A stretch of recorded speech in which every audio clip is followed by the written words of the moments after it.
চল আমি তাকাইতে পারতেছি না।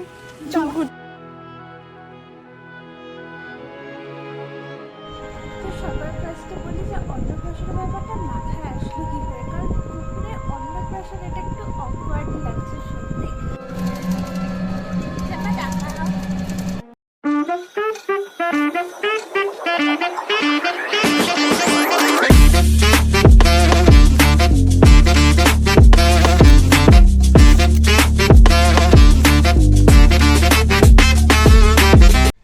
Hello guys, good morning, welcome back to my YouTube channel. কেমন আছো তোমরা সবাই? আশা করি তোমরা অনেক বেশি ভালো আছো, আর আমি অনেক বেশি ভালো আছি। আর আজকের দিনটা হচ্ছে আমার জন্য আর হ্যাপির জন্য খুব স্পেশাল, মানে বিশেষ করে আমার জন্য অনেক অনেক অনেক বেশি স্পেশাল, বিকজ আজকে হলো হ্যাপি অন্নপ্রাশন। হ্যাঁ, শুনতে খুব অকওয়ার্ড লাগছে, বাট এটাই সত্যি, আজকে হ্যাপি অন্নপ্রাশন। তো আমি তোমাদেরকে সবই বলবো, সব কিছু দেখাবো, আজকে পুরো দিনটা শেয়ার করব যে আজকে দিনটা কি কি করলাম ওর জন্য। তো ব্লগটা অবশ্যই তোমরা লাস্ট অবধি দেখো, আর কমেন্ট করে অবশ্যই জানিও ব্লগটা কেমন লাগছে। যেহেতু হ্যাপির আজকে অন্নপ্রাশন, তো আমি আর মা মিলে ঠিক করেছি যে ও যেগুলো খেতে ভালোবাসে সেগুলোই আজকে আমরা ওকে রান্না করে দিব ব্রেকফাস্টে। তাই তো রুটি আর ডিম সিদ্ধ, ও রুটি আর ডিম সিদ্ধ খেতে না খুব ভালোবাসে। দইটাও দেওয়া যেত, কিন্তু দইটা আমাদের বাড়িতে শেষ হয়ে গিয়েছে, এর জন্য দই আর দিলাম না। আর দেখো কি সুন্দর করে খাচ্ছে, মানে খুব বেশি হলে 5 মিনিটের মধ্যে কিন্তু ও শেষ করে ফেলে। যদি 3-4টা রুটি দেওয়া হয় আমার তো মনে হয় ওটাও খেয়ে ফেলবে, কারণ ও এতটাই ভালোবাসে। তো সবার ফার্স্টে বলি যে অন্নপ্রাশনের ব্যাপারটা মাথায় আসলো কী করে, কারণ পুকুরে অন্নপ্রাশন এটা একটু অকওয়ার্ড লাগছে শুনতে।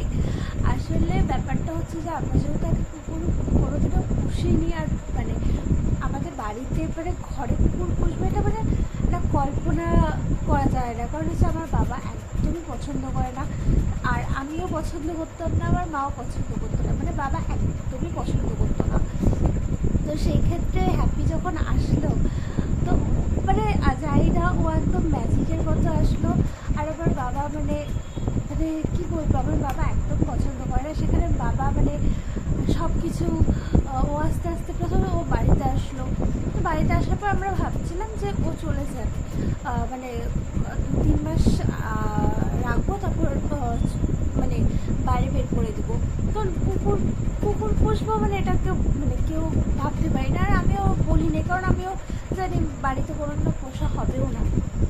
তো সেই ক্ষেত্রে বাবা তারপর বললো যে না থাকো, আমাদের বাড়িতে থাক। তারপর আস্তে আস্তে ঘরে, তারপর আস্তে আস্তে এখনও ও আমাদের ফ্যামিলির মেম্বার হয়ে গেছে। আগে আমরা 3 জন ছিলাম, এখন আমরা 4 জন হয়ে গেছি।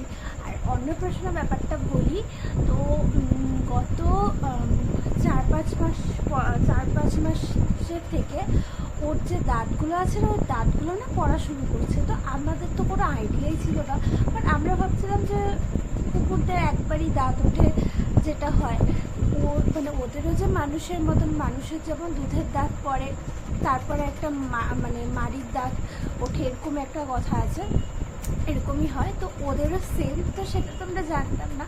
তো ওরও সেম দাঁত পড়তো, তো তখন ফট করে মানে মাকে বলে, মা দেখো ওরও দাঁত পড়ছে। প্রথমে তো ভয় পেয়ে গেছিলো যে কী হলো, তারপর দেখলাম যে না, এটা নর্মাল, মানে সবারই দাঁত পড়ে এরকম। তো তারপর তো মা তখন বললো বা দাঁত পড়ছে, তাহলে তো অন্নপ্রাশন করা যায়। তো তখন হুজুরের মাথায় যে অন্নপ্রাশন, হ্যাঁ অন্নপ্রাশন করাই যায়। তো অন্নপ্রাশন বলতে আমি ভাবছিলাম যে ওর 1 বছরের বার্থডেটা আমরা করবো, বাট অন্নপ্রাশন বলতে আমরা তো তখন ভাবছি হ্যাঁ ঠিক, অন্নপ্রাশন আর কি, ওকে ভালো করে দুপুরবেলা খাওয়াবো, ও যেগুলো পছন্দ করে যেমন চিকেন, মাছ, এগুলো সকালবেলা ওর ফেভারিট খাওয়া, তারপর হচ্ছে ওকে একটু ঘোরাতে নিয়ে যাবো, মানে এগুলোই আর কি। তো ওরকম কিছু অন্নপ্রাশনে করবো না, তো এটি হচ্ছে ওর জন্য অন্নপ্রাশন। তো আমি তো খুব এক্সাইটেড আজকে সারাদিনটা কীভাবে কাটাবো ওর সাথে, আর ও খুব এক্সাইটেড, কারণ ও তো বুঝতেই পারছে না ওর সাথে কী হচ্ছে।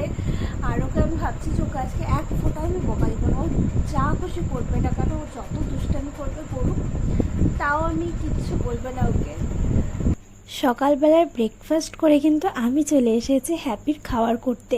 আজকে আমি ভেবেছি যে ওকে বিরিয়ানি দিব, চিকেন বিরিয়ানি, যেখানের মধ্যে শুধুমাত্র রাইস আর হচ্ছে চিকেন আর একটুখানি হলুদ, আর কিন্তু কিছুই থাকবে না। আর এখানে দেখো মাছ সিদ্ধ আছে, কারণ ও মাছ খেতে খুব ভালোবাসে। শুধুমাত্র কি আজকে হ্যাপি অন্নপ্রাশন বলে হ্যাপি ভালো বন্ধন খাবে? আমরা খাবো না? আমরাও খাবো। তো আমাদের জন্য আনা হয়েছে মাটন। মাটন হবে, তারপর আলু ভাজা হবে, ডাল হবে। আর এখানে দেখো মা কিন্তু সব কাটাকুটি করে রেডি করে রেখেছে। আর মা এখানে মশলা টশলা মেখে মাংসটা রেডি করে রেখেছে। আর মাকে আমি বলেছি আজকে কিন্তু রান্নাটা আমিই করব।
এখানে কিন্তু আমাদের মাটনটা হয়ে গিয়েছে। আর মাটনটা কালারটা দেখেছো কি সুন্দর এসেছে।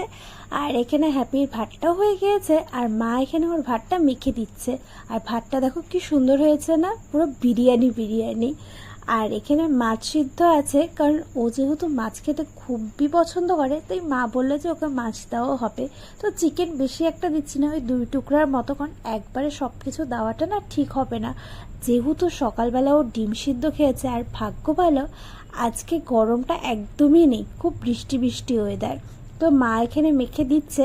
আর মাছ দিয়ে হলে না আমি মাখতে পারি না, আমার জানি না কেন একটা আস্তে আস্তে গন্ধ করে, যেহেতু সিদ্ধ মাছ। আর হ্যাপি দেখো আজকে এতটাই খুশি, ও মনে হয় 1 মিনিটে ওর খাওয়া দাওয়া কমপ্লিট করে দিয়েছে, কারণ একবারে মাছ, চিকেন, আবার সকালবেলায় ডিম সিদ্ধ। আর এখানে আমি স্নান টান করে চলে এসেছি আমরা খাবো বলে। আজকে কিন্তু দিদিও আমাদের সাথে খাবে, যেহেতু আজকে হ্যাপির অন্নপ্রাশন, তাই সবাই একসাথে খাওয়া দাওয়া করবো। এখানে মাটন, স্যালাড, ডাল, আরও অনেক কিছু আছে। আর এখানে দেখো আমরা কিন্তু তাড়াতাড়ি খেয়ে দিয়ে রেডি হয়ে বেরিয়ে গেছি ঘুরতে যাব। কোথায় যাব জানো? ডিমাতে। আর এখানে আমাদের সাথে আজকে একটা বাজে অভিজ্ঞতা হয়েছে, যেটা আমরা কোনোদিনও ভাবতেও পারিনি। সেটা হলো আমি কিন্তু হ্যাপিকে নিয়ে অনেকবারই বেরোয়েছি, প্লাস দিদিও বেরোয়েছে, কিন্তু আমাদের সাথে কিন্তু ও একদমই এরকম করেনি। সুন্দর গিয়েছে, সুন্দর চলে এসেছে, কোনো ঝামেলা করেনি। কিন্তু আজকে জানি না কেন ওর আমি একটা অন্যই রূপ দেখতে পেয়েছি। আমি জ্যাম্মা আর দিদি মিলে গেছিলাম ডিমাতে, তার সাথে হ্যাপিকেও, যেহেতু আজকে ওর অন্নপ্রাশন, তো আমরা ঘোরাতে নিয়ে যাব। কিন্তু সেখানে গিয়ে হ্যাপি বারবার টোটোর থেকে লাফ দিবে এরকম করছিল। মানে আমাদের এতটাই ভয় লাগছিল, আমরা ভাবছিলাম যে হ্যাপিকে কেন নিয়ে আসলাম। মানে ও এতটাই চঞ্চল হচ্ছিল, মানে সেটা মানে না দেখলে হয়তো বা বিশ্বাস করা যাবে না, মানে এতটা শয়তানি করছিল। আমরা রাস্তাটা অনেকবার দাঁড়িয়েছি যে ওর কোনো প্রবলেম হচ্ছে কি না, কিন্তু না, ও শয়তানি করছে।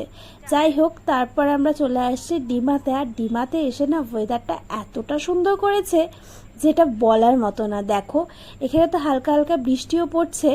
আর আমি হ্যাপিকে নিয়ে একটুখানি ঘোরাতে নিয়ে আসি, ভাগ্য ভালো অতটাও শয়তানি করেনি। জানো এখানে একটা অবিশ্বাস্য ঘটনা ঘটেছে, সেটা হলো রাজা ভাত খাওয়া গেলে আমরা কিন্তু মোমো খাই, কারণ সব সময় যেহেতু বিরিয়ানিতে আলু ছাড়া একদমই চলে না, তো আমাদের সেম রাজা ভাত খাওয়া গেলে মোমো ছাড়া একদমই চলে না। কিন্তু আজকে হ্যাপির জ্বালাতনে আমরা সেটাও খেতে পারিনি।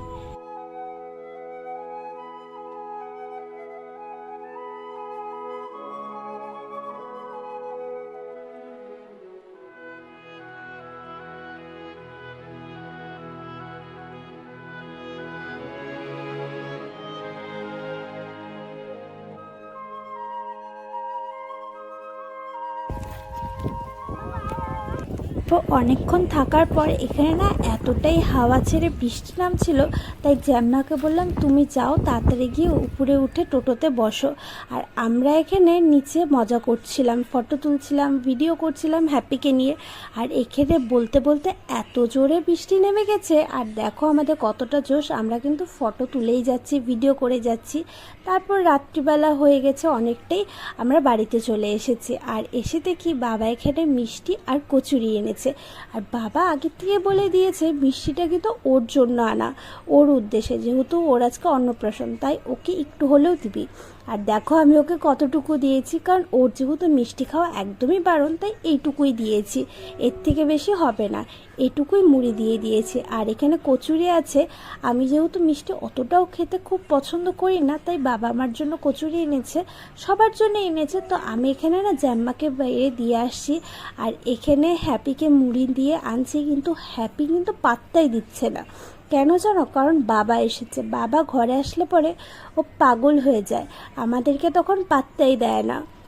এখানে হ্যাপির খাওয়া হয়ে গেছে, আর আমাদের জন্য কিন্তু বেড়ে নিয়ে এসেছি, আমার জন্য কচুরি আর মিষ্টি, আর মার বাবার জন্য। এখানে আমি মিষ্টিটা খাচ্ছি, আর মিষ্টিটাও খেতে কিন্তু খুব ভালো ছিল, আর কচুরিটাও খুব ভালো ছিল। যদি ভিডিওটা ভালো লাগে তাহলে অবশ্যই লাইক করে দিও, শেয়ার করে দিও, আর চ্যানেলটাকে অবশ্যই কিন্তু সাবস্ক্রাইব করে দিও, যাতে নেক্সট ব্লগ তাড়াতাড়ি তোমাদের কাছে